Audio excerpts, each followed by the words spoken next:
In Detroit, Michigan, where dreams and challenges collide, a story unfolds that would leave a community reeling.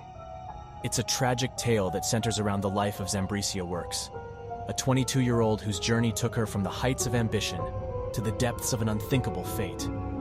As the story unfolds around this young, ambitious young woman and the man who would ultimately end her life, questions arise about how their paths met and what it could reveal about Detroit's ongoing struggle against violence. If you enjoy stories of true crime and exploring the darkest corners of the human psyche, subscribe to the channel so you never miss a single case.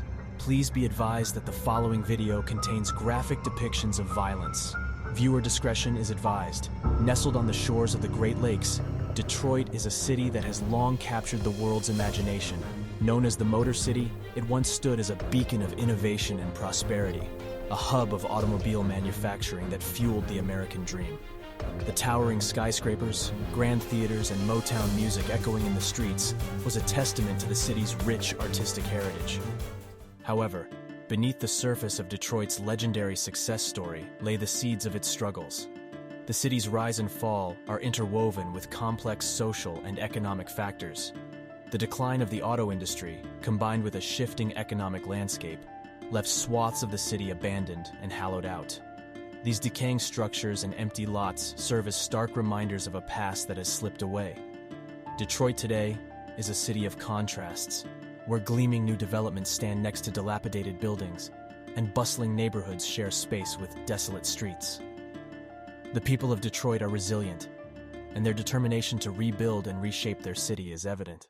We want to live here and we want to do what we've been doing all of our lives. We're struggling, and everybody's struggling here. Yet, beneath the surface of revival and resilience, there exists a darker underbelly that continues to cast a shadow over the city: gun violence.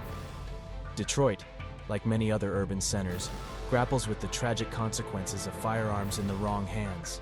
Unfortunately, for many families in Detroit, this means having to experience unfathomable loss. In the heart of Detroit, the life of Zambrecia Works shone like a beacon of hope. It's a name that might have been unfamiliar to many, but her impact on those she touched was immeasurable. Her story, one that began with determination and compassion, tragically ended in a burst of violence that left the city mourning a future that could have been. Zambrecia, at just 22 years old, embodied the spirit of resilience that Detroit was known for. Her dreams stretched far beyond the boundaries of her neighborhood, reaching toward a future where she could make a meaningful difference. The spark within her was evident as she became a breakout star in Detroit's Grow Detroit's Young Talent program. The program aimed to empower the city's youth, to harness their potential and channel it into brighter prospects. What set Zambrecia apart was her deep-seated compassion. She wasn't content with merely aspiring for personal success. She yearned to uplift others from the shadows of addiction and the streets. Her mission was clear: to help people overcome their struggles. It wasn't just her dreams that made Zambrecia stand out, it was her actions. She had a heart that overflowed with kindness and a willingness to help. Her family would attest to her remarkable ability to inspire change in those she interacted with. She had the uncanny knack of making people around her better. The vision she carried was ambitious, driven by an innate desire to help and heal. Her dream of becoming a doctor was solely about achieving a personal milestone. It was about stepping into a role where she could mend lives and offer hope to those who had none. But then, in a cruel twist of fate, Zambrecia's life was brutally snatched away. The city was left in shock when on August 12, 2022, Zambrecia's lifeless body was discovered tucked away in the back of a 2017 Dodge Journey parked on Stalen Avenue. Initially believed to have been the result of a brutal beating, the truth, as uncovered by diligent investigators, proved even more haunting. She had been shot. As investigators worked to find out the person responsible for the senseless murder, the investigation was only made more complicated by another incident of violence.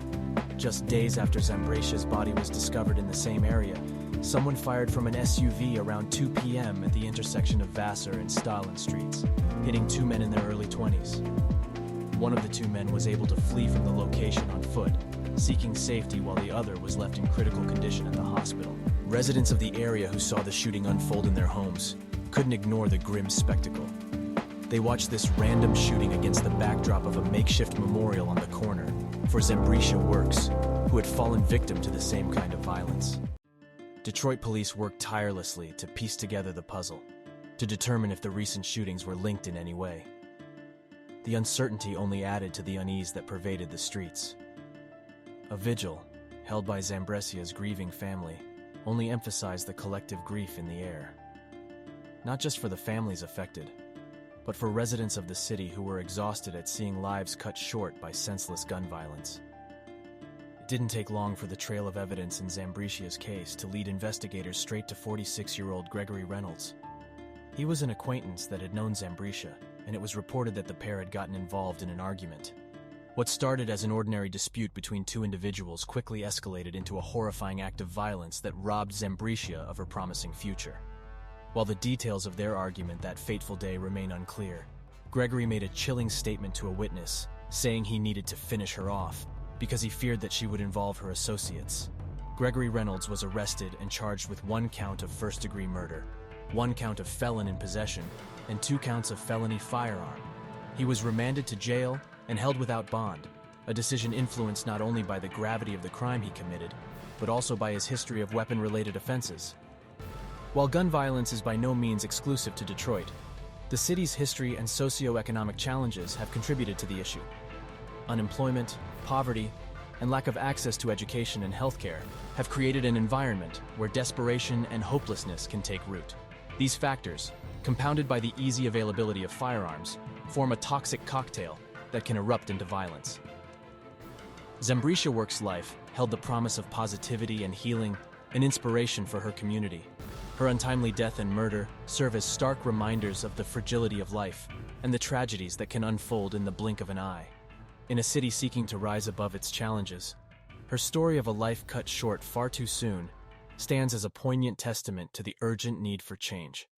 Don't forget that your support through likes, comments, and subscribing helps us raise awareness about cases like Zambrecia's. Remember to stay updated by turning on the notification bell so you never miss a single video.